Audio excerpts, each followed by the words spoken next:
미국의 시인 중에 존 그린리프 휘티어라는 분이 있는데요, 이분이 이런 말을 했습니다.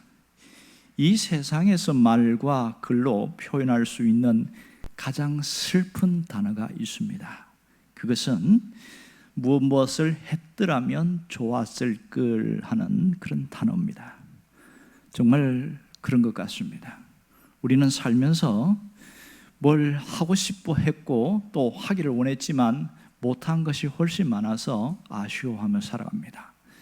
그러나 따지고 보면 우리 삶에는 수많은 기회들이 있었고 또 기회를 붙든 사람도 있지만 붙들지 못하고 놓친 사람도 많습니다. 문제는 지금 당면한 현실과 환경이 내게 기회라는 것인지 아닌지를 판단할 수 없기 때문에 문제인 것이죠.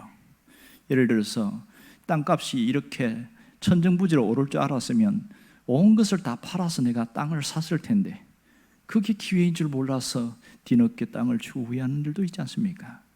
오늘 성경에도 지금 현실이 기회인지 아닌지를 모르고 살아간 한 사람이 나옵니다. 그 사람은 바로 르호보암입니다.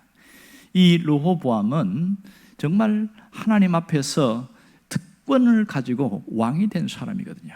오늘 본문 12장은 1절에서 24절까지 전체가 르호보암에 대한 이야기입니다. 자, 르호보암이 왕이 되었을 때에 나라의 수습, 안정을 취할 수 있는 그런 기회들이 왔고 또 지혜도 있었고 노력을 했는데 백성들이 참 고마운 것은 협조적이었다는 겁니다. 아버지 르호보암, 아버지 솔로몬이 잘못한 것들을 다시 회복할 수 있는 그런 좋은 기회들이 왔습니다. 그런데 12장 1절에 보면 이 르호보암이 왕이 되는데 예루살렘이 아니고 세겜에 가서 왕이 즉위식을 하고 있습니다. 12장 1절에 보면 이렇게 나옵니다. 르호보암이 세겜으로 갔으니 이는 온 이스라엘이 그를 왕으로 삼고자 하여 세겜에 이르렀습니다. 왜 세겜에 갔을까? 이왕이면 예루살렘에서 화려한 왕이 즉위식을 할 수 있는데 굳이 세겜에 가는 이유가 뭘까요? 이것은 역사적 배경이 있어서 그렇습니다. 이스라엘의 중앙이 당시에 세겜이었고 이 세겜은 위에 선조들이 하나님과 언약을 맺었던 곳이었습니다. 그리고 이곳은 에브라임 지파, 이 이스라엘 전체의 중심이 되는 에브라임 지파의 중앙에 있습니다. 그리고 여기서는 개혁이 필요했고 다시 돌아가고 다시 회복할 수 있는 길을 세겜에서 시작하려고 하는 그런 의도가 있었던 것으로 판단되어집니다. 이스라엘의 장래가 이 결정되는 중요한 일에 백성들이 와서 묻습니다. 왕은 어떻게 통치를 하시려고 합니까? 이렇게 질문을 하는데 르호보암의 대답이 5절에 나오지요. 뭐라고 이야기합니까? 갔다가 3일 후에 다시 내게로 오라. 그랬더니 백성이 다시 갔어요. 그리고 3일 후에 다시 돌아오는 장면이 나오는데 이 3일 기간에 이 무엇을 했을까? 자, 먼저 이 르호보암이 한 일은 예루살렘에 있는 원로들을 만났습니다. 원로들은 장로들을 말합니다. 성경은 노인이라고 되어 있는데 나이가 많아서 노인으로 이야기하지만 그 사람들은 신하들이었습니다. 그들에게 뭘 묻냐면 어떻게 대답하면 좋겠습니까? 이렇게 묻는 거예요. 자, 이 르호보암이 왜 이렇게 했을까? 이런 의구심을 갖게 되어지는데요. 안타까운 것은 르호보암은 이 어떻게 통치를 해야 될지 그런 준비가 되지 않은 것이 참 안타깝습니다.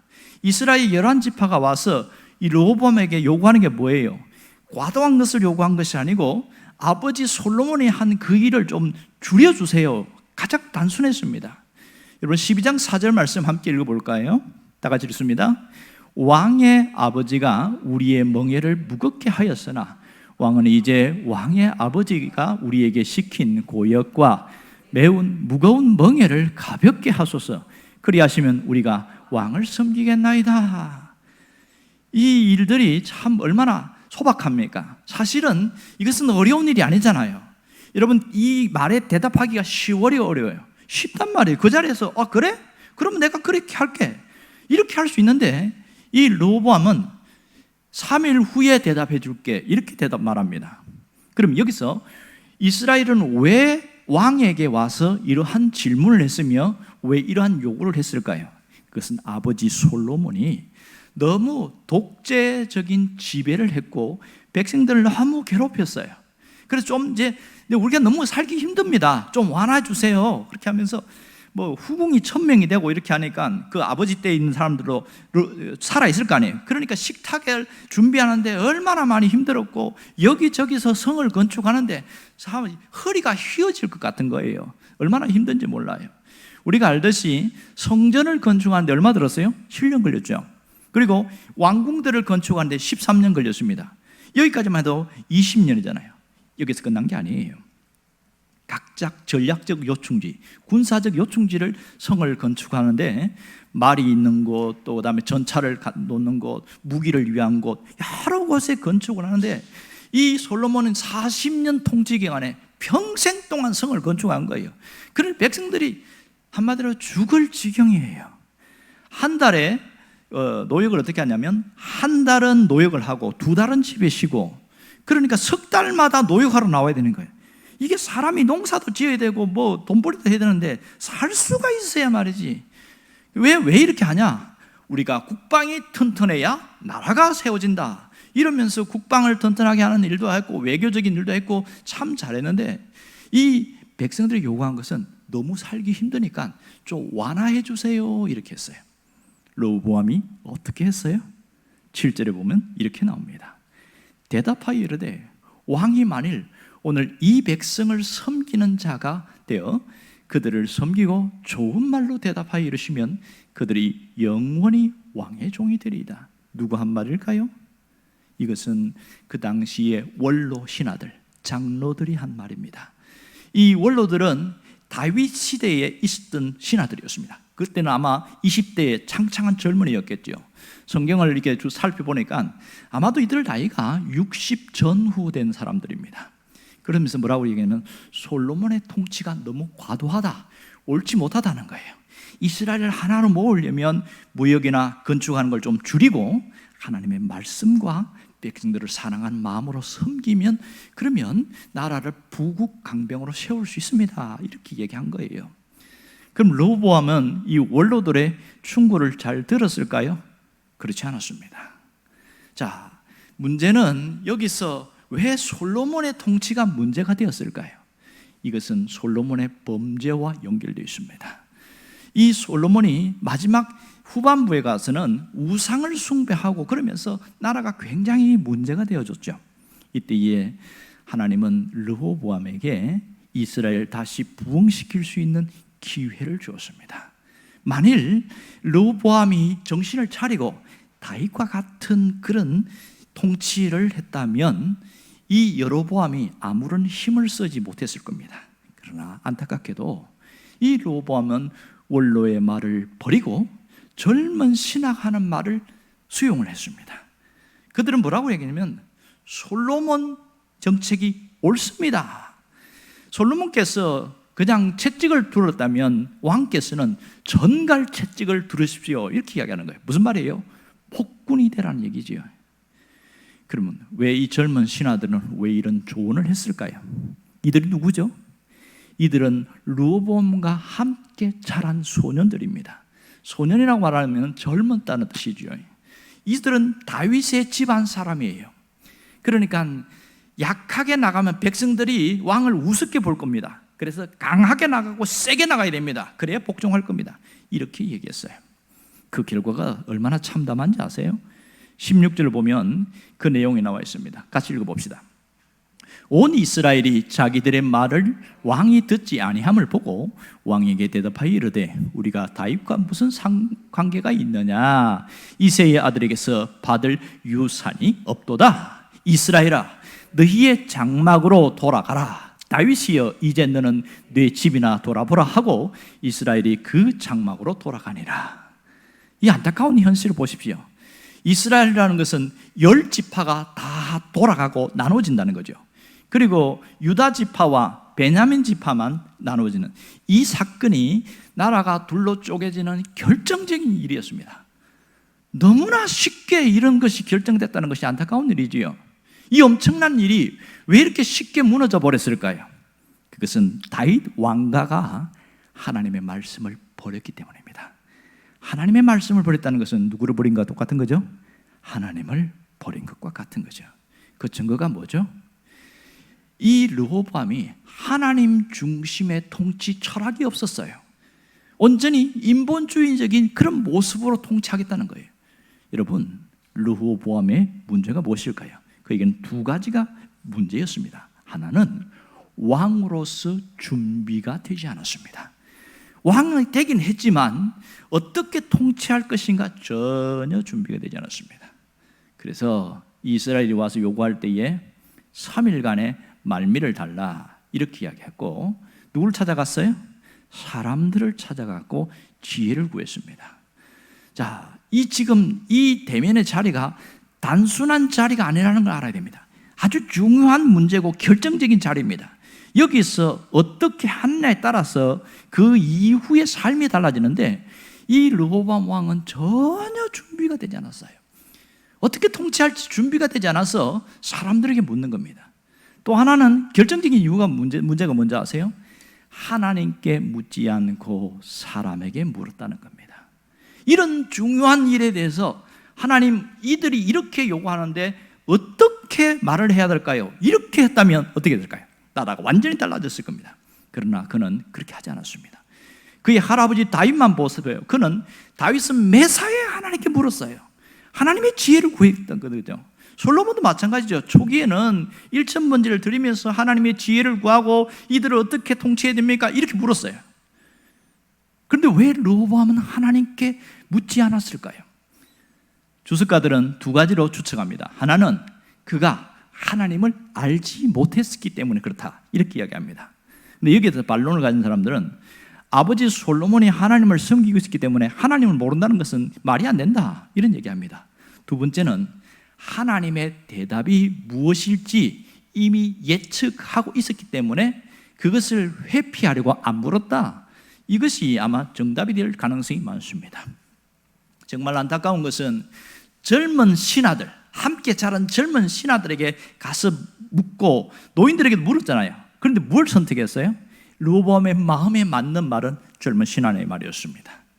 그러면 여기서 젊은 신하들은 왜 이렇게 폭군이 되라고 그렇게 주문을 했을까요? 그것은 자기들이 갖고 있는 이익과 기득권 때문에 그렇습니다. 지금 이 르호보암이 무엇을 놓쳤어요? 이 젊은 신하들이 잘못한 게 뭐예요? 지금이 큰 위기의 때라는 것을 전혀 인식하고 있지 않습니다. 지금 이 여로보암과 이스라엘의 장로들, 지도자들이 이 왕에게 와서 질문한 것은 단순한 질문이 아니고요, 여기에서 이 요구를 들어주지 않을 때는 반란을 일으키겠다는 것이잖아요. 이걸 잘 봐야 됩니다. 앞에 아버지 솔로몬이 나라를 망쳐버렸잖아요. 그래서 여기저기 다 무너졌는데 회복을 위해서 뭘 해야 됩니까? 백성들의 마음을 어루만지고 그들을 섬기는 마음을 가졌다면 완전 탈락이 졌겠죠. 그렇다면 이 백성들의 마음이 다시 왕께로 돌아왔을 겁니다. 그러나 이 백성들의 마음을 전혀 몰랐습니다. 이 르호보암과 젊은 이 신하들은 왕이 되었지만 백성의 마음을 몰랐기 때문에 자기 마음대로 해도 된다, 괜찮다, 그런 생각을 했던 것 같습니다. 그러나요, 우리가 잘 알아야 되는 게 이 이스라엘 사람들의 자존심이 굉장히 강합니다. 채찍으로 때리고 그런다고 절대 복종할 그런 사람이 아니거든요. 백성들의 마음을 하나로 모으는 것은 딱 두 가지밖에 없어요. 뭐예요?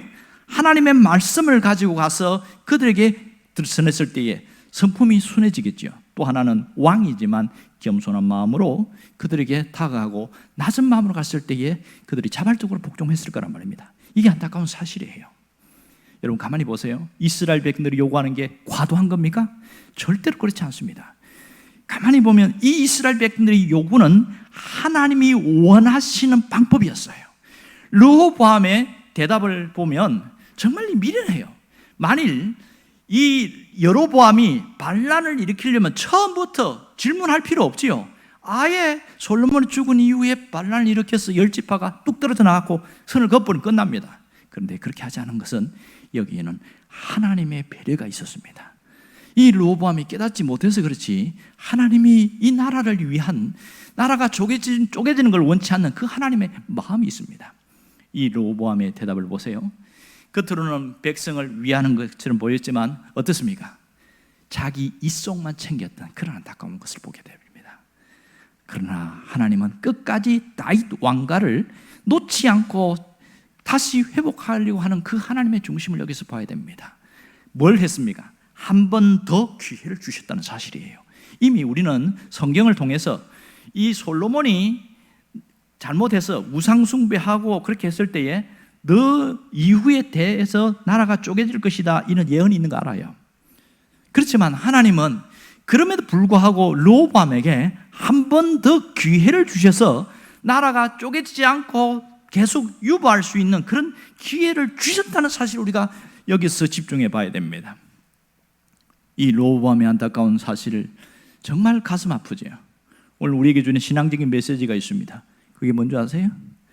하나님이 주신 기회를 잃어버리지 말라는 겁니다. 하나님이 주신 기회를 잃어버리지 말라는 거예요. 우리에게 주어진 것은 하나님의 기회인 것이 굉장히 많은데 이걸 모르고 생각 없이 살아가는 사람들이 상당히 많습니다. 기회를 잃어버리고 그때 내가 그때 이렇게 했어야 되는데, 이런 자들이 얼마나 많은지 몰라요. 이걸 보고 어리석은 자다 이렇게 말합니다. 이 말씀을 통해서 하나님이 내 삶 속에도 이러한 기회를 주는데 르호보암과 같은 그런 판단, 그런 결정하지 말라는 그런 거울과 같은 그런 모습을 우리를 보라는 얘기를 하고 있습니다. 두 번째는 분별력을 가진 신앙인이 되라는 거예요. 분별력을 가진 신앙. 분별력을 잃지 말라는 거죠. 르호보암의 결정적인 실수가 뭡니까? 자기가 분별력을 잃어버렸어요. 지금 주변 정세 백성들의 마음을 헤아릴 수 있는 분별력이 없어요. 파악할 수 있는 능력이 없어요. 그들이 지금 이스라엘 백성들과 지도자들 찾아온 속내를 그걸 분별할 수 있는 능력이 없으니까 지 마음대로 결정해버리는 거죠. 이것이 우리에게는 안 그럴까요? 하나님은 우리가 분별력을 가진 신앙인으로 살기를 원하고 있습니다. 분별력을 잃어버리면 뼈아픈 후회를 하고 실패한 이후에 후회하는 그런 사람이 되지 않기를 원하는 거예요. 그래서 후회하고 또 후회하는 세상 사람들과 살지 않으려면 이렇게 온전히 분별력을 가진 신앙인으로 살아가라. 이게 주님의 마음입니다. 현대를 살아가는 사람들 중에 뒤늦게 후회하는 경우가 굉장히 많습니다. 예수 믿는 사람도 후회하고 믿지 않는 사람도 후회하고. 왜 이런 일이 생길까요? 후회라는 것은 뭐냐면 뒤늦게 찾아온 깨달음. 누가 그렇게 표현했더라고요. 뒤늦게 찾아온 깨달음. 아무 소용없지요. 지나간 순간순간 삶이, 어떤 분이 그렇게 표현하더라고요. 내가 살아온 지나간 순간순간 삶이 노다지였음을 뒤늦게 깨달았습니다. 더 열심히 살고 더 열정을 가지고 더 집중했다면 이런 후회하는 삶을 살지 않았을 텐데, 그러면서 써놓은 사람이 있어요. 우리가 잘 압니다. 이제 와서 후회해도 소용없는 일이라고 잘 압니다. 하지만 왜 이렇게 후회하게 될까요? 여러분, 프랑스의 소설가 중에 그 모파상이 있지요. 이분이 쓴 그 소설 중에 유명한 목걸이라는 소설이 있어요. 그 서문에 보면 이렇게 나옵니다. 가난한 월급쟁이의 그런 가장의 집안에서 태어났는데 얼굴은 예쁘고 미모는 괜찮은데 이 운명의 신이 잘못 판단해서 가난한 집안에서 태어난 여인이 하나 있었다, 이러면서 처음 시작합니다. 내용은 간단합니다. 이 마틸다라는 아주 성실하고 젊은 여인이 있었는데 한 번은 이제 귀한 파티에 초대돼서 갔습니다. 그런데 너무 가난해서 자기의 장식할 수 있는 액세서리가 없는 거예요. 그래서 잘 사는 친구에게 목걸이 하나 나 좀 빌려주세요 했더니 흔쾌히 빌려주는 거예요. 근데 그 목걸이를 하고 갔는데 잔치 끝나고 나서 파티 끝나고 오는데 잃어버렸어요. 그 목걸이를 고가의 목걸이라고 생각해서 이걸 배상할 힘이 없어서 갖고 있는 전 재산 다 팔았어요. 그리고 그것과가 안 돼서 10년 동안 우리 식으로 하면 이곳에 취업하고 저곳에 취업하고 투잡 쓰리잡 하면서 알바하면서 그렇게 하면서 그 돈을 다 배상해 줬어요. 뭐 진짜 목걸이를 주고 나서. 그런데요, 10년 후에 그 친구가 뭐라는 얘기냐면 그 목걸이는 사실은 가짜야 이랬어요.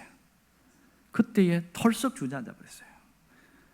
그동안 자기가 얼마나 이 목걸이를 배상하기 위해서 돈 버는데 얼마나 많이 투자했는지, 그동안 10년의 세월이 아무런 의미가 없었는 그 절망감에 팍 주저앉아요. 그래서 뭐라고 하냐면 영혼이 이탈하는 것 같은 절망감이 찾아왔다, 이렇게 써놨어요. 우리가 살아가는 사람들 중에서도 이런 허탈한 삶을 살아가는 사람들이 의외로 많습니다. 그래서 그때 내가 그랬다면 내가 이런 삶을 살지 않았을 텐데, 과거의 그 실수하고 뼈아픈 아픔 때문에 늘 우울함 속에 살아가는 사람들이 굉장히 많습니다. 현재를 살아가면서도 어떻게 될지 모르는 불안감이 있는 거예요. 또 미래에 대해서는 내 인생이 어떻게 풀릴지 암담함이 있어요. 이 후회의 감정은 소설뿐만 아니라 오늘 살아가는 사람들에게도 함께 있는 겁니다. 그럼 모두 경험하는 것이 있는데, 정말 안타까운 것은 사람들을 그때 보면 참 행복하겠다, 야 부럽다, 그런데 그 속내를 딱 들어가 보니까 거기는 말 못할 사정이 있고 눈물을 삼키면서 그것을 드러내지 않으려고 감추는 모습들이 보이는 거예요. 겉은 행복하고 화려해 보이는데 눈물 흘리면서 그렇게 감추면서 살아가는 사람이 의외로 많더라는 겁니다. 그러면서 내가 이렇게 결정하지 않았다면, 이렇게 하지 않았다면 이런 고통을 당하지 않았을 텐데 후회하고 또 후회하더라는 거죠. 정말 안타깝지 않습니까? 하나님, 우리가 어떻게 살기를 원할까요? 하나님은 후회 없는 삶을 살기를 원하십니다. 하나님을 믿는 백성들이, 하나님의 자녀들이 인생을 살면서 후회하고 또 후회하는 그런 삶의 종지부를 짓기를 원하고 있습니다. 그래서 신자들에게 베풀어주는 은혜가 뭔지 아세요? 분별력이에요. 분별력을 가진 신앙을 가지면 이런 후회를 확 줄일 수 있거든요. 여러분, 분별력이 뭔지 아세요? 사물을 구별하는 능력이다, 그렇게 이야기합니다. 세상의 물정의 옳고 그름을 판단하는 능력, 사전에는 그렇게 이야기하고 있거든요. 그런데 분별력이 없으면 인생이 얼마나 망가지는지 아세요? 사람들이 왜 싸우고 갈등하고 왜 힘들게 살아가는지 압니까? 모두 다 분별력이 없기 때문에 나타나는 거예요. 함부로 말하고 함부로 행동하는 것. 이 분별력 없는 삶은요, 서로가 불편합니다. 화목해야 될 가정이 지옥 같은 가정이 되어지고, 평소 그렇게 중마고우로 지냈던 사람이 평생 원수로 등 돌리게 되어지고, 대립과 갈등과 분열과 다툼은 다 분별력이 없어서 생긴 결과입니다. 그러므로 우리의 신앙이 왜 중요한지 아십니까? 분별력 때문에 그렇습니다. 신앙이 좋은 사람은요, 분별력이 더 세져요. 왜? 하나님은 우리에게 분별력을 주시기 때문에. 신앙이 좋은 사람에는요, 정말 분별력이 생기는데, 그 분별력이 얼마나 중요한지 우리가 너무 잘 알지 않습니까? 어떤 분은 그렇게 이야기하는 거예요. 저 사람은 별로 머리도 안 좋고 맨날 보면 실수하고 그런데 어느 날 예수를 믿더니 사람이 참 똑똑해졌어. 예수를 믿었더니 정말 지혜로워졌어. 이런 말을 듣게 되거든요. 그건 왜 그렇습니까? 하나님이 그에게 분별력을 줬기 때문에 지혜롭게 판단할 수 있기 때문에 그렇습니다. 분별력이 뭡니까? 선과 악을 파악하는 능력이고 참과 거짓을 파악하는 능력 아니겠어요? 이걸 잃어버리면 모호해지는 거예요. 어떤 결정을 해야 되는데 자기 욕심이 들어가고 자기 생각대로 들어가다 보니까 잘못했네, 끝났어. 이런 일이 얼마나 많은지 모릅니다. 그러나 신앙인들에게 기본적인 것이 뭐예요? 말씀과 기도잖아요. 이것을 통해서 하나님 뭘 주십니까? 분별력을 주십니다.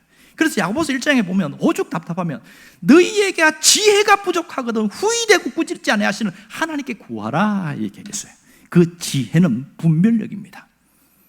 거짓과 참을 분별하는 능력, 이것이 얼마나 중요한지 모릅니다. 여러분, 믿음 없는 사람들도 분별력을 가지고 삽니다. 그런데 이것이 위장된 분별력과 위선적 분별력을 가진 사람들이 상당히 많습니다. 그들에게는 거짓된 분별력이에요. 그래서 그것 때문에 오히려 상대방을 속여서 자기가 욕망을 채우고 욕구를 채우고 이런 경우 굉장히 많습니다. 그러나 진짜 분별력은 사랑에 기초하고 있습니다. 진짜 분별력은 하나님이 주시는 거예요.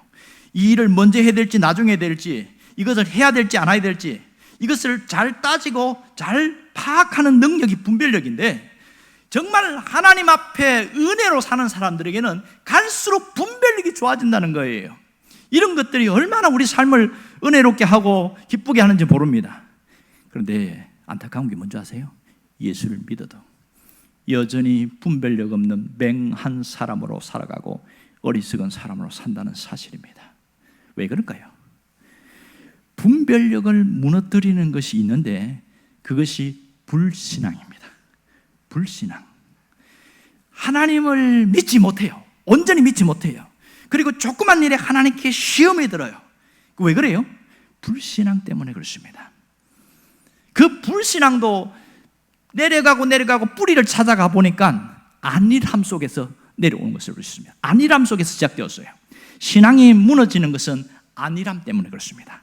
하나님과 멀어지는 것은 안일함 때문에 그렇습니다. 어떻게 할 수 있어요? 에덴 동산에 보면 이러한 일들이 생겼죠. 하나님이 약속을 하셨고 하나님과 정말 중요한 언약을 맺었단 말이에요. 뭐 하지 말라고 그랬어요? 이 나무의 열매는 먹지 마라 그랬잖아요. 그런데 안일함은 괜찮겠지, 문제가 없겠지, 그런 생각을 하게 되었습니다. 그것을 알고 사탄이 뱀에게 들어가서 집요하게 물고 늘었잖아요. 하와에게 딱 보여주면서 이걸 먹으면 눈이 밝아져서 하나님처럼 된다 그랬어요. 그래서 괜찮겠지 하는 그 안일함이 그냥 자기 욕심에 따라서 먹게 만들어버린 겁니다. 아담도 마찬가지죠. 만일 거기서 정신을 탁 차리고 분별력을 가졌다면 그거 먹으면 절대로 안 돼 하면서 노 했을 거예요. 그러나 안일함이 그들의 인생 전체와 인류 전체의 인생을 파탄시키고 말았다는 사실입니다. 여러분, 정말 우리에게 필요한 게 뭐예요? 분별력 있는 신앙이고 분별력을 가진 사람입니다. 우리의 삶에서 지혜롭게 하는 게 뭡니까? 내 삶을 행복하게 하는 게 뭐예요? 분별력이에요. 하나님은 우리가 분별력을 가진 사람으로 살기를 원하고 있습니다. 그러나 이 안일함 속에서 분별력이 흐려지고 모든 것이 무너집니다. 자, 보세요. 작업 현장에서, 특별히 기계를 다루는 작업 현장에서 가장 주의라는 게 뭐냐면 너 정신 차려 그래. 정신 차려. 안일하면 안 된다는 거예요. 왜? 사고 나니까. 큰 사고가 나거든요. 이 안일함에는요, 위기의식이 없어요. 그래서 위기의식이 없는 사람들은 미련하고 게으르고 자기중심적인 거예요. 세상에서도 그런 사람들은 인정 못 받아요. 하나님은 우리가 이런 안일함 속에 살지 않기를 원하고 있습니다. 성경에도 보면 안일한 사람들이 갖고 있는 결말의 비참함을 우리가 잘 알 수 있습니다. 마태복음 25장에 보면 10처녀 비유가 나옵니다. 거기에 5처녀 있는데 등불을, 기름을 채워서 등불을 들고 있는데 그때는 결혼식이 밤에 했거든요. 이건 비유입니다. 신랑이 드디어 올세. 그랬더니 이 한 5명의 여인들은 기름이 다 떨어져 나가는 거예요. 그래서 좀 빌려달라. 야, 나도 모자라. 못 줘. 그랬더니. 그래 5명이 어디로 갔습니까? 우리 집으로 아마 주유소 간 거예요. 기름집에 가서 기름 채워갖고 왔는데 이미 신랑이 왔고 문이 열렸고 끝났어요. 왔더니 끝나버렸어요. 무엇이 이 모양이었습니까? 괜찮겠지 하는 그 안일함이 이 엄청난 비극의 결과를 가져왔습니다. 로보암도 마찬가지예요. 괜찮겠지 하는 안일함 때문에 아무런 준비가 없었습니다. 통치의 부재는 안일함 때문에 그렇습니다. 그냥 하면 되겠지. 절대로 그렇지 않거든요. 그것이 이 결정적인 순간에 하나님이 주신 기회를 찾지 못했고 그 분별력이 없었기 때문에 나라가 둘로 쪼개지게 되어지고 그때서 정신을 차려야 되는데 아직도 정신을 못 차리는 거예요. 여러분, 팁을 드리자면 사울은 어떤 정치를 한지 아세요? 인간 중심 정치를 했습니다. 철저히 인간 중심이에요. 유능한 사람 쓰고. 그런데 다윗은 반대로 신앙적 통치를 했어요. 어쨌든 하나님의 말씀과 하나님 중심으로 하려고 애를 썼어요. 솔로몬은 외교 중심을 하면서 독재 정치를 했습니다.